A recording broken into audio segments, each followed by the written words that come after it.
Hey guys, Edre here, and today I'm going to be doing a new album review, and the album I'm going to be reviewing today is the new Poppy album, Music to Scream To. Now, yes, you might be thinking, Poppy album? There's not a new studio album from Poppy, and you're right. There isn't a new studio album from Poppy, but there is a new soundtrack album from Poppy. Now you might be thinking, what can the soundtrack be for? Well, she recently put out a book. Now, I haven't read the book, nor do I really. I'm not sure if I'm going to. But I was hesitant to really even consider reviewing this album for one major reason, and that's the thing I already stated. This isn't a studio album. And I've always been a bit skeptical of reviewing albums that aren't specifically studio albums. Like, obviously, I'm not going to review a compilation or anything like that, but there's just something about this album, and the way I look at it is that a lot of people reviewed Logic's Supermarket, which was a soundtrack album to his book, so I figure, why not do the same here? Now, before I get any further into this review, I want to make one thing clear regarding my views on Poppy. My least favorite review on my channel is my review of I Disagree. My first video on this channel, my first review video on this channel, and I think I gave it a horrible score. I gave it a 6 out of 10, which is not a bad score, but that's not what it deserves. I have since come around to the album. It's become one of my favorite albums of the year, and I strongly give it an 8 out of 10 now. Now, going into this album, soundtrack albums are usually a bit left field, a bit more out of the ordinary. Oh boy, this album is out of the ordinary, and it is a bit left field. Poppy really, it's practically an instrumental album, and it's a noise album, to put it plainly. It's like the opposite of an ambient album. It is about as noisy and as loud and hectic as you could possibly imagine. However, I've seen a lot of people pan this release, saying that it is so amateur that anybody can make it. And what I respond to those people with is, why haven't you made it? Why haven't you made it? I'm asking this a question to everybody who's saying this is such bad music. Why haven't you made it? And these same people oftentimes criticize ambient artists for making music that is way too abstract to the point where they say it's not even music. Well then, why haven't you made it? What about punk music? Punk music's pretty basic. It's pretty much, the same chords, same rhythm, aggression, play fast with distortion. I'm sure some people out there might say, that's so easy, anybody can make it. Well, why haven't you made it? Which leads to my point about this album, Music to Scream To.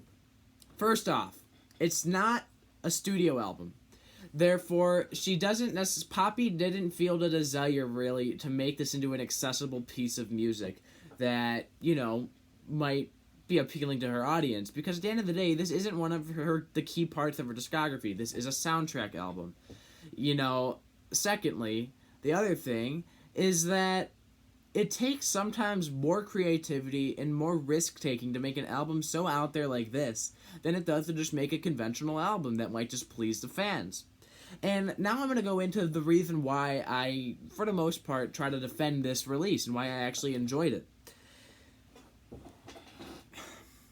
This album is so hectic and so unlistenable that it works. Now you might be thinking, how could an album be hectic and unlistenable yet still work? Well, it's so off-putting, so unsettling, that I feel like she accomplished everything she wanted to accomplish with this album. In fact, I also think the polarizing reviews from fans is also what she wanted from this album. This is not a crowd-pleasing album. This is not an album that I expect to ever hear live, let alone remember each and every part of the songs. That's not the point of an album like this. And it just fits her character. Now, that's another thing, too, that a lot of people are missing. She is evolving and becoming more abstract as time goes on. After all, an album like I Disagree, which, like I said, I've come around to quite a bit, is a very out-there album, especially compared to some of the albums she had put out previously. So the fact that she would go out of her way to make such a crazy noise album as a soundtrack album, it's not shocking to me. And it fits her mold, it fits her character, and I think she does it well. And it's a little bit annoying when I see people acting like this is like the end of the world. I've seen some of the reviews out there acting like this is the most amateur music they've ever heard.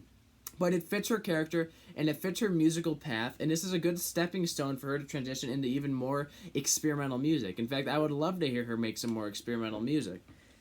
There's not really much. It's hard to talk about track by track on noise albums and ambient albums and stuff like that. But track 2, for example, is literally pure noise. Yet there is something to it that leaves it up for interpretation in your mind. And I really appreciate that. It makes the listener think.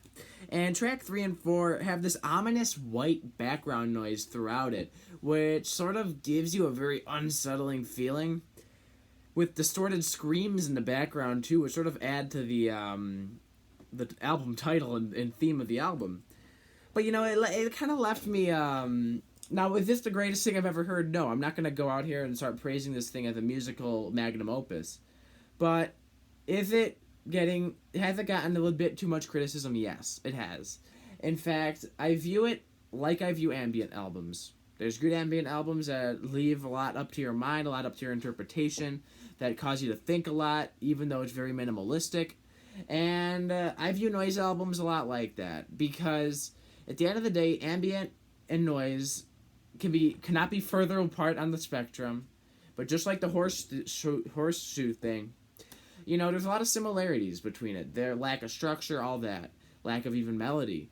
And I feel like she actually successfully made a really out there, very in-your-face, very off-putting, unsettling noise album. And I think it fits her, stylistic, creative path. And I really look forward to hearing what sort of experimental music she decides to go with in the future, and what sort of commercial music she does on her next studio album. With all that being said, it's not the greatest thing I've ever heard, but it's far from being nearly as bad as many people have said.